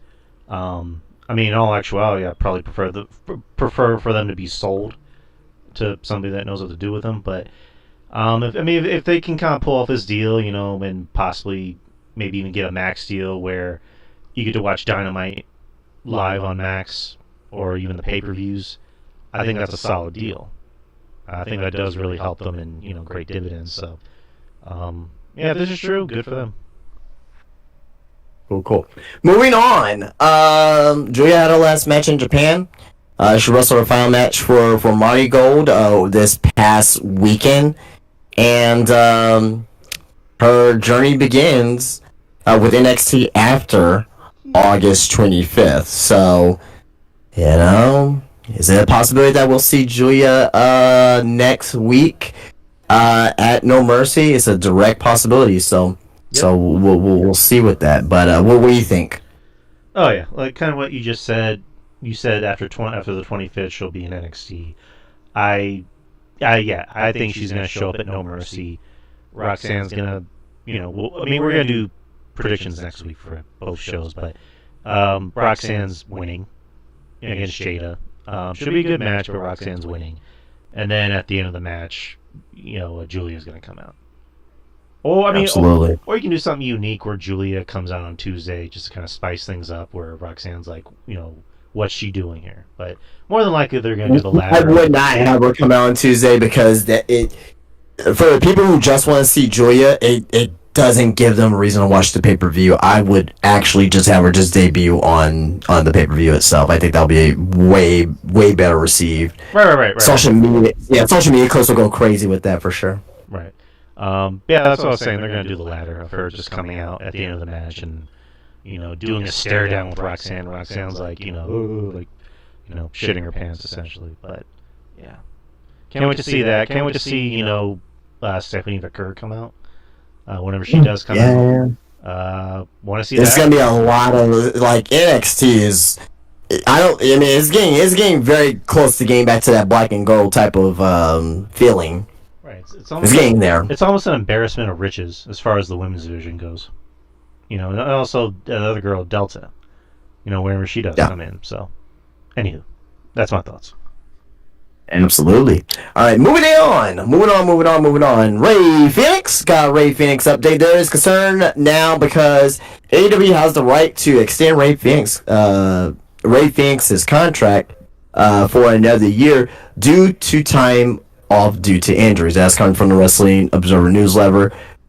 Real quick, I'm going to be quick on this. I don't think that's going to happen. I don't think Tony Khan is petty like that. If he wants to let them go out of their contract, him and Penta, he will let them go. He's gonna probably gonna have them put over some people on the way out, possibly.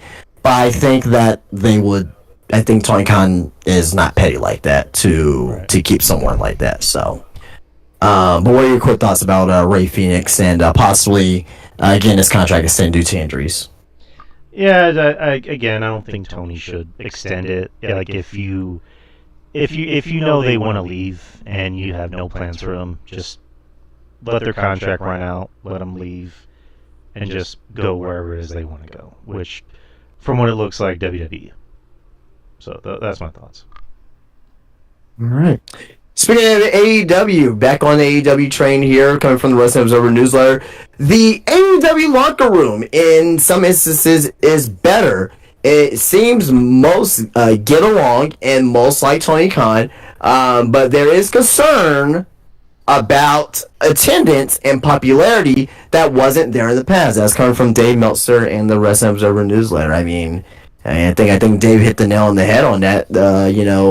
If from his report saying that there's concern about attendance and popularity that wasn't there in the past. So, Right. I think he hit the nail on the head on that one. But if it seems like most people are getting along, I don't know who's feeding that information. I don't fully believe it, 100%. Especially what happened with MJF and Britt Baker, right, and Alicia Toot. So I don't fully believe it, but also at the same time as well. Before that, we haven't heard any like AEW like drama in a long time. It seemed like every month last year we were hearing something. This year, not so much. A few little things here and there, but it seems like they have cleaned up a lot of like the backstage bullshit that's happening back there. So, what are your thoughts about that? I mean, if that's the case, then good. Because, I mean, we can sit up here and, like, have fun and, like, talk in jest about the drama going on in AEW. But at the end of the day, you never want a workplace to be toxic. And, I want AEW to survive. They just need to get out of their own way. Like, someone needs to hold these talents accountable and just be like, listen, you guys don't have to be best friends, but just try to get along, try to be respectful. Let's not make this place toxic. I mean, WWE is night and day. WWE is more of a professionally run company. Tony Khan I don't think is a bad person. I think by all accounts, he's a nice guy. I think that might be his detriment. He's too nice of a guy. And, right, yeah, true. Eventually, he kind of needs to put his foot down and, be a dick. And just let these talents know, like, you can either be here to have fun or you can either be here to cause a problem. If you're going to cause a problem, there's a door. You know what I mean? Just like, I want there to be better stories coming out of that locker room, and not just like every other month. It's like, so and so is angry, so and so said this, blah blah blah. So, but yeah, just like just the idea of like morale's getting somewhat better. That's good. It's gonna be hurdles to kind of like, what's the word to put it? Like really improve it to like 100%. But yeah, just like it's Rome wasn't built in a day. That's the best way to put it. As corny as that sounds, it's the truth. So, but I'm happy to hear it is true. All right, yeah, absolutely. So, quick little, quick little stories here. Don't really need to go in depth with this, but following a reported foot injury, Jay White is now healthy, and that there are plans for him to return to AEW TV soon. That's coming from Fightful Select.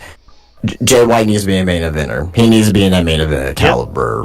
Yeah, he's fucking amazing. He needs to be in that realm. So, I'm sure you agree with that. No, I agree. I mean, I'm kind of like hot and cold with Jay White, but like I always thought he was, for the most part, a very good wrestler, and obviously he was a big deal in Japan. And then you bring him over to AEW, and it's just he kind of hasn't really done much.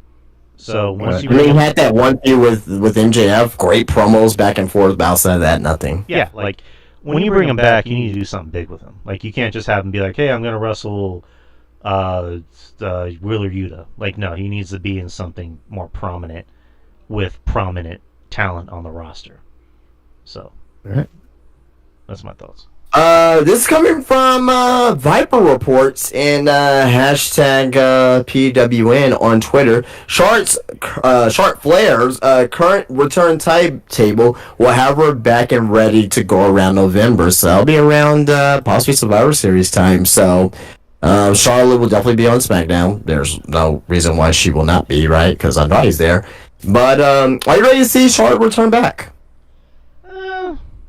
I mean, I'll be happy when she comes back because, Charlotte, for whatever you want to say about her, she's obviously top 3 as far as women's wrestlers. I mean, you can make a fair case to say she's the best women's wrestler, period.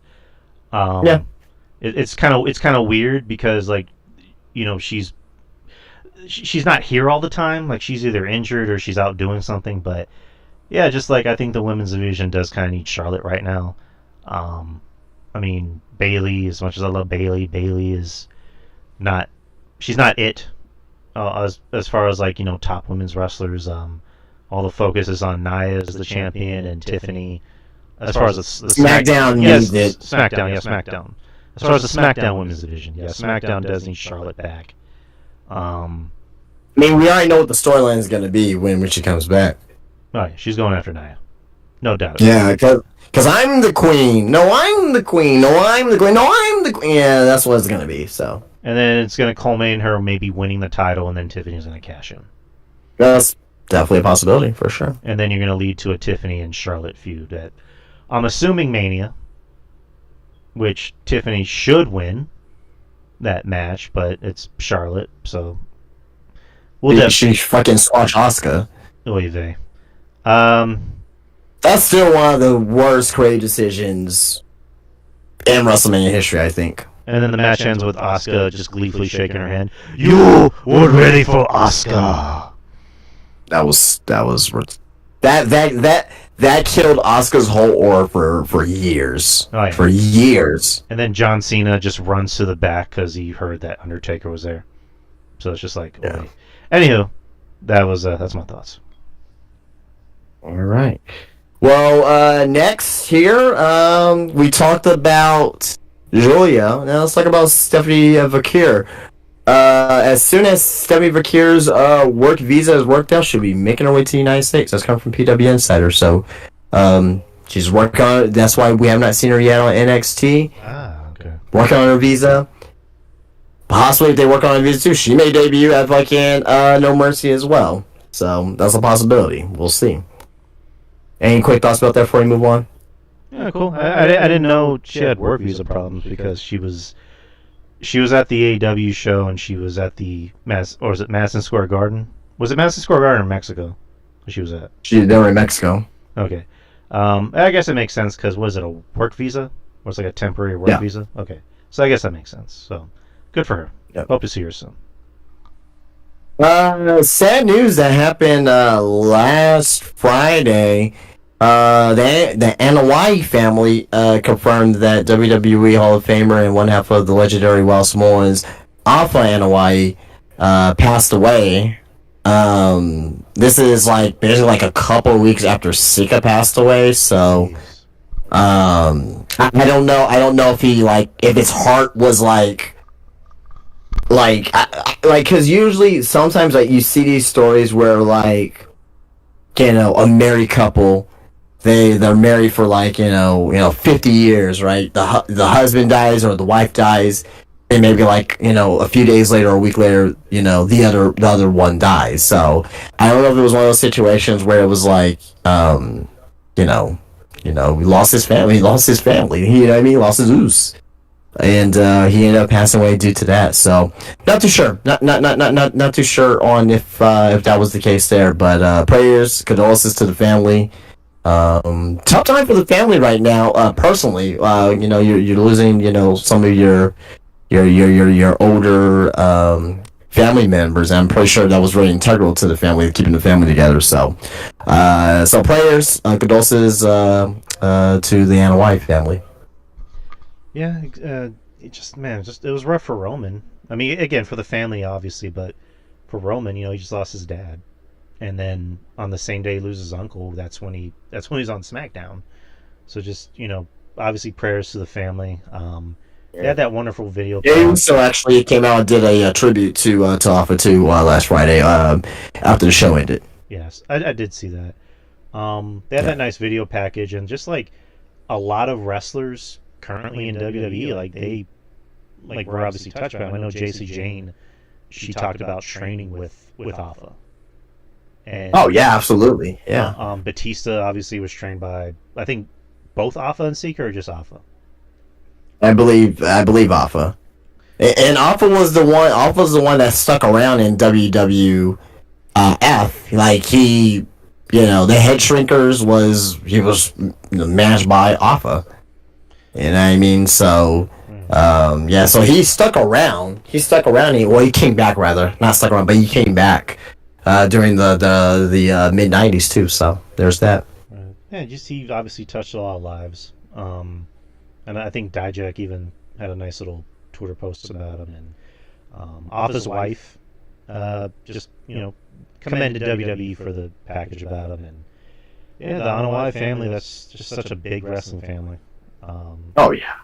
Big wrestling family. So, but yeah, condolences to the Speaking family. of, one of Rikishi's sons is training. He's like in the indies right now. I at this point I can't keep up with these motherfuckers, man. There's so many of them. They are the future of wrestling. His name is Tamiko Fatu. I saw that. He's like he's like Jacob Fatu when he was thicker. Like, Jesus Christ. Which is the only thing I don't like. Yeah. That's He looks prime, man. He looks prime. Which that's the only thing I don't like when Jacob Fatu came in is that he lost too much weight. Which I'm like, I disagree with that. I disagree with that. I liked him when he was thicker because he looked more menacing. Not to say he doesn't look menacing now. No, Jacob Fatu looked menacing. If he was like 100 pounds, it looked fucking menacing. I just thought like that he had to lose the weight. He has to look better than Solo. You can't look like Solo. You gotta look better than Solo. Yeah, true. You have to. Yeah, true. But I don't know. Just obviously Fatu's doing great now, so what I know. But yeah, this new kid, Rikishi's kid, one of many kids. Like Jesus Christ, is he? Okay, I was gonna ask a stupid question, but yeah, he's obviously the brother of the Solos or the Usos and Solo, right? Okay, because I know there was another kid that they had that doesn't wrestle. Dude, I don't fucking know. And then there's I don't know. At this point, I don't know. And then there's Zilla Fatu. Yep. There's the two Tongan sisters. Yep. They got a fucking when they mean Samoan Dynasty. Yeah, that's literally what it is. Was it the tall Hikaleo Fatu? Yeah. It's like Jesus Christ. It's like Cody Rhodes says wrestling has more than just one family. It seems like there's really just one family at this point. Jesus. That bloodline, pun intended. But anyways, continue. Yeah. Got a couple more here. Jose the Assistant was seen arriving to SmackDown in Orlando with Andrade last week. So Jose the Assistant was the assistant of Andrade on AEW. I'm not too sure if they're gonna have him in a if they're gonna actually bring him in maybe as a manager or on-screen role or maybe just a backstage hand. You know what I mean? Possibly, but I enjoyed Jose the Assistant in his time on AEW. So I'm not too sure if you're super familiar with him, but I thought he was a good compliment for Andrade. Yeah, Andrade needs a mouthpiece. Like I think Andrade's great, but just again, I gotta say the quiet part out loud. When he cuts a promo, people need to understand it, and it's just like, why is WWE letting this man talk? So he needs a mouthpiece. I liked him when he was with Zelina. Zelina's obviously, they're giving her a singles push. I mean, I guess not really a push, but they're making her more than just an assistant. I mean, it's working for the most part because I know you and me kind of agreed that Zelina is much better than people give her credit for. Absolutely, yeah. She can go out there and have a good match. She has personality. She can cut a promo.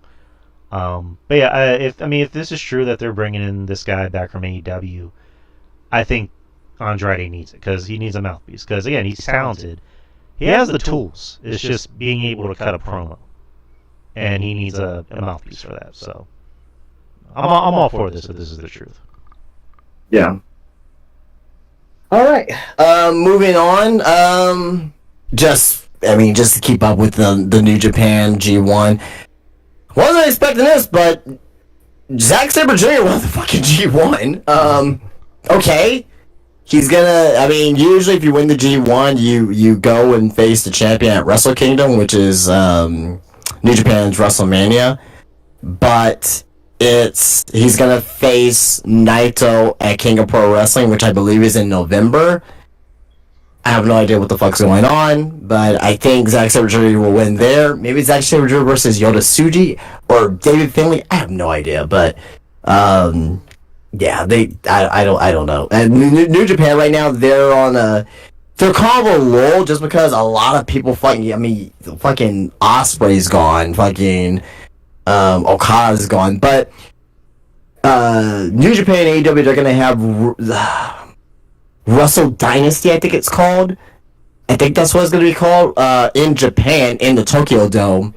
So maybe they're going to have, they're going to be able to bring over maybe MJF and obviously Okada and Osprey. And so I think that'll probably make that up. But I don't expect you to have any comments about that, but I just think that's I like Zack Sabre Jr., but I think that's a perplexing choice for him to win the G1. So.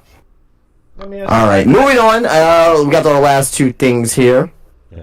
Kota Ibushi. I was like, go ahead. I was gonna say, let's kind of add to what you were just talking about. I did see that he won on social media. Not the biggest Zack Sabre Jr. fan, but good for him. I'll just leave it at that. Okay. Kota Ibushi, coming from the Wrestling Observer newsletter, is looking at returning to AEW when Kenny Omega returns, which leads me to this. Also coming from the Wrestling Observer newsletter, that Kenny Omega still has some pain, but he is training with moderate intensity. Not expected back anytime soon for wrestling, as he still got weakness in the abdominal area from the surgery, and can't start taking bumps as of yet. There's no estimate on a return for Kenny Omega. So. I want to see Kenny Omega back. I mean, he's definitely one of my favorites from this era for sure. I love his work.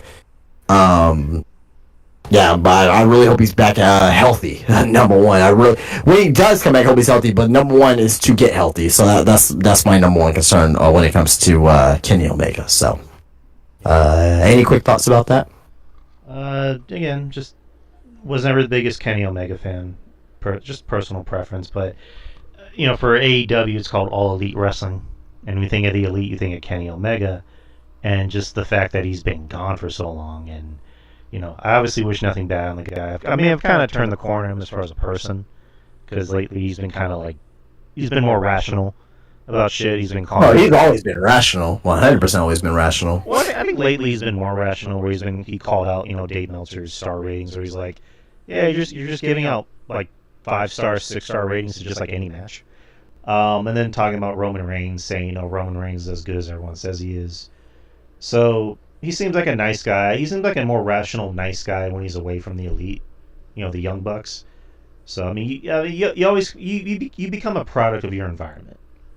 How many guys have we known, when they're around certain people, they're a lot more toxic and negative, but when they're away from those certain people, they're much, much, much better and more interesting and stable to be around. So yeah, sure. I do hope Kenny does come back.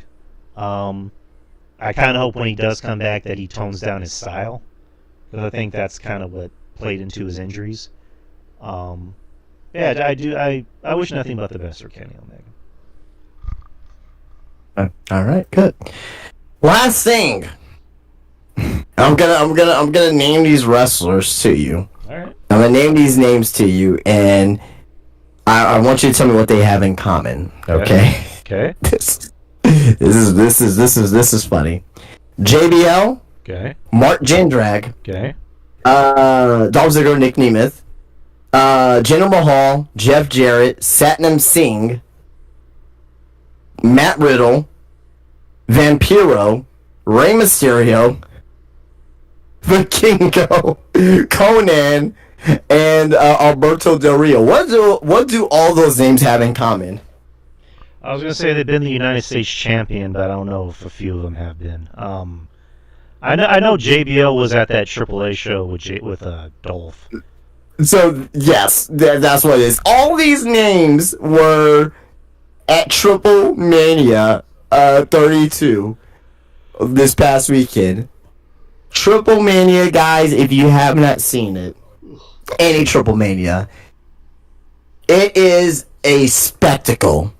And there's a lot of terrible fucking wrestling matches. A lot of good stuff too, but a lot of terrible. They send out like their 60-year-old and like 70-year-old wrestlers out there to have like in the main event, like fucking match versus it. It's incredible. It's fucking fantastic. But I did watch a little bit of Triple Mania 32. And I did watch a little bit of the main event. A little bit of the main event was pretty good with Del Rio and Zigman. But the biggest surprise to me is they had this Battle Royal and fucking Mark Jindrak came out. Have you seen this guy? Did you see him? I haven't seen Mark Jindrak in years. Dude, he looks incredible.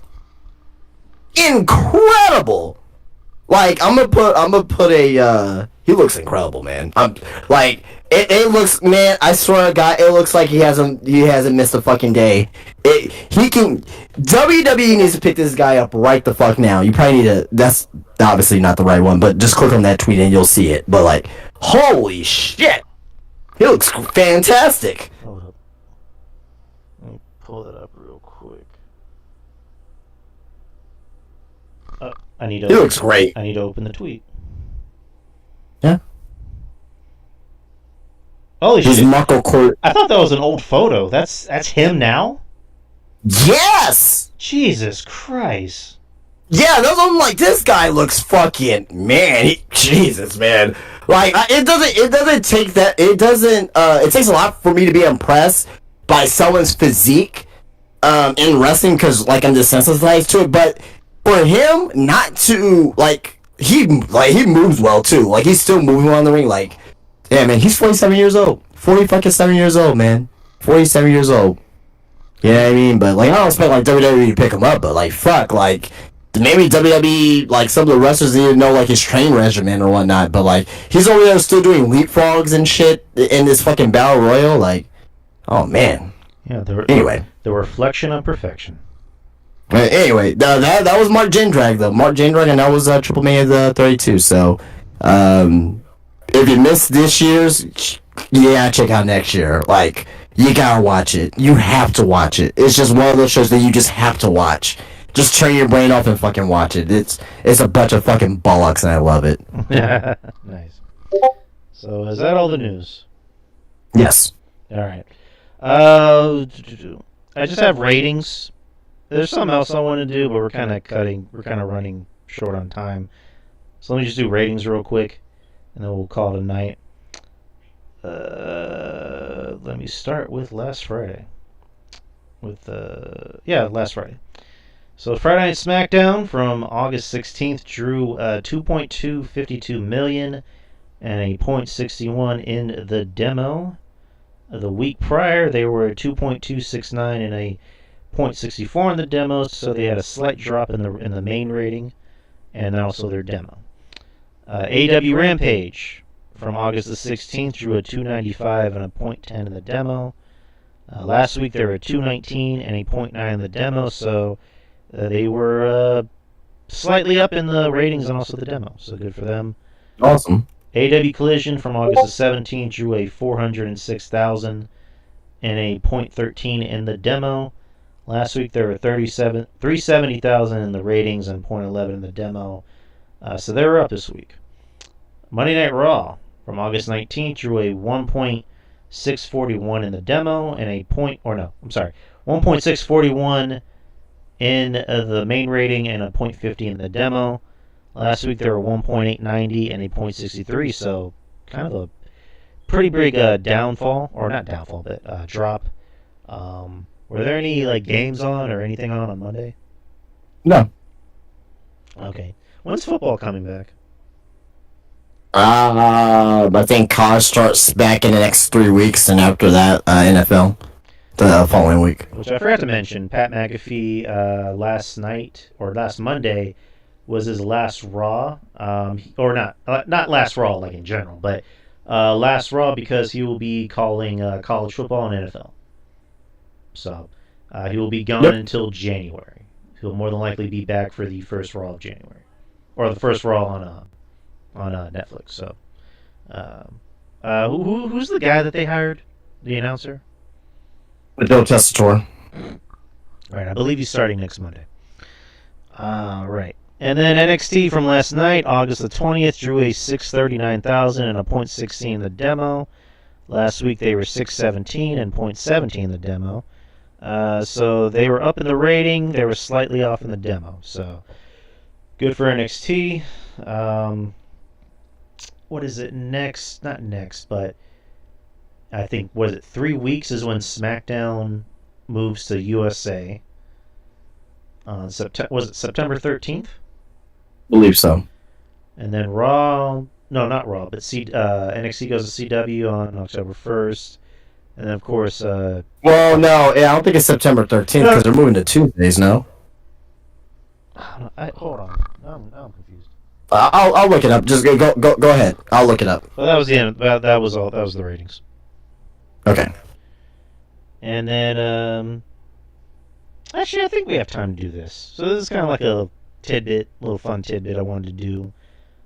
We could probably get through this, rather quickly. Because you had talked about, AAA kind of having bad wrestling matches, but being fun. It looks like it's October 2024. NXT? Oh, you're saying NXT. I thought you were talking about SmackDown. I'm sorry. No, NXT is going to be October 1st. SmackDown is September. SmackDown moves to USA. No, September 13th. It said, oh yeah, that's right, because they were going to do October, but they moved it up to September 13th. Yeah. All right. So which is a Friday still. I thought they were going Tuesday.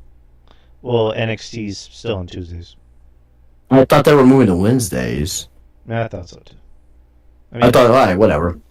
Anyways, Cultaholic, they have a bunch of top 10 lists, which I looked up. Oh, shit. Okay. You mentioned AAA has, or I guess the AAA Mania, they have bad wrestling matches, but they're fun at the same time. Yeah. So, oh, yeah, absolutely. So I had a bunch of lists up, and I decided to cut a few for time, one of which is the top 10 worst WWE matches of the 1980s. So... Okay. I will run these matches by you. Tell me if they were bad or not, if they pass the smell test. Number 10, Rick Rude versus Jake Roberts at WrestleMania IV. So which is IV? Is that 4? 4, yeah. So was that bad or was that good?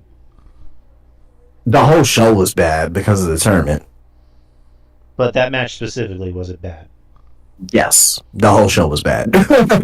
There was a couple like okay stuff, but like yeah. What would you say was bad about that match?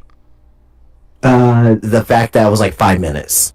Okay then. Number 9, Bad News Brown versus Ken Patera, SummerSlam '88. No, I don't think that was like a bad match. I don't think it wasn't great, but I don't think it was like a bad match. All right. Number 8, the Islanders versus the Young Stallions, Royal Rumble '88. No, that was fine. That was the main event. That was actually the main event of the show too. Really? That's crazy. Yep. At the Royal Rumble, like the third match in. Number 7, the Bushwhackers versus the Fabulous Rougeaus, WrestleMania 5. Yeah, that was bollocks. Yeah. All right. Number 6, the Wild Samoans and Samu versus Rocky Johnson, SD Jones, and Bobo Brazil, WWE in Madison Square Garden, May 21st, '84. Never seen it. All right. Moving on. Number 5, Greg Valentine versus Junkyard Dog, WrestleMania 1.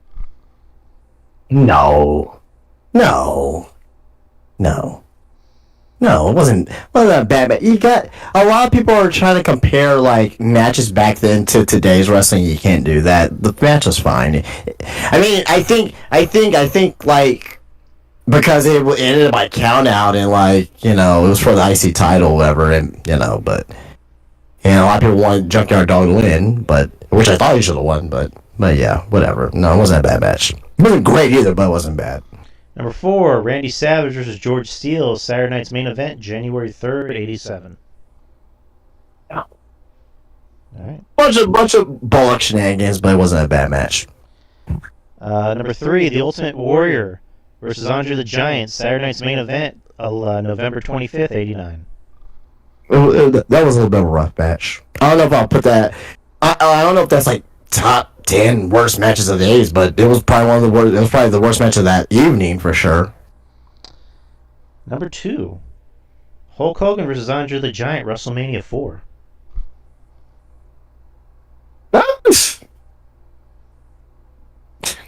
I mean, like I said, the whole show was fucking bad. So, like, yeah, I mean, but like, it was one of the better matches on that card.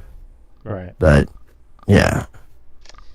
And number 1, Mr. T versus Roddy Piper, WrestleMania 2. I love that match. For the wrong reasons, but I love that match.